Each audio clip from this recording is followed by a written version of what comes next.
ابو بکر صدیق رضی اللہ عنہ احساس ذمہ داری کے ساتھ جیتے تھے، خلیفہ رسول تھے، اور سبحان اللہ خلیفہ وقت ہونے کے باوجود بڑی سادہ زندگی گزاری.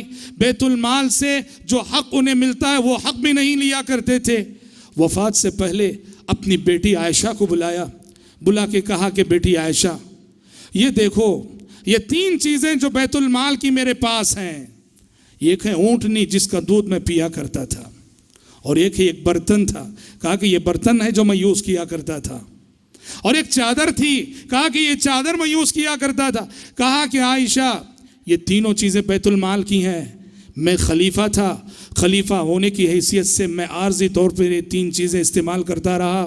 عائشہ میری وفات کے بعد ان 3 چیزوں کو دوبارہ بیت المال میں لوٹا دینا. اللہ اکبر.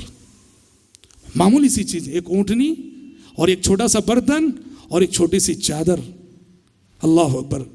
دنیا نے ایسے حکمران نہیں دیکھے ہیں، دنیا نے ایسی حکومت کہیں نہیں دیکھی ہے. دنیا نے آج دنیا میں جو بھی حکمران ہیں، حکومتیں لوٹنے والوں کی، کھانے والوں کی، اپنی دنیا بنانے والوں کی، اپنی رعایت سے غافل قسم کے لوگ جو صرف اپنی آنے والی نسلوں کی فکر کرتے ہیں، خیانت پر خیانت کرتے ہیں. قربان جائیے، خلافت اسے کہتے ہیں، حکومت اسے کہتے ہیں، احساس ذمہ داری سے کہتے ہیں کہ خلیفہ وقت ہیں جن کی حکومت ایک عظیم رقبے پر ہے. اور صورتحال یہ ہے، اللہ کا ڈر اتنا ہے، احساس ذمہ داری اتنا ہے کہ وہ ایک اونٹنی اور وہ چھوٹی سی چادر اور وہ چھوٹا سا برتن کہہ رہے ہیں کہ میرے لیے جب تک میں خلیفہ تھا اس کا استعمال جائز تھا، اور میری وفات کے بعد یہ بیت المال کا حق ہے، بیت المال کو لوٹا دینا.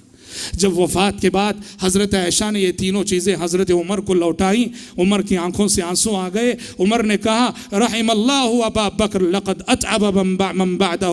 اللہ رحم کرے ابو بکر پر کہ ابو بکر اپنے بعد آنے والوں پہ بڑی ذمہ داری ڈال گئے.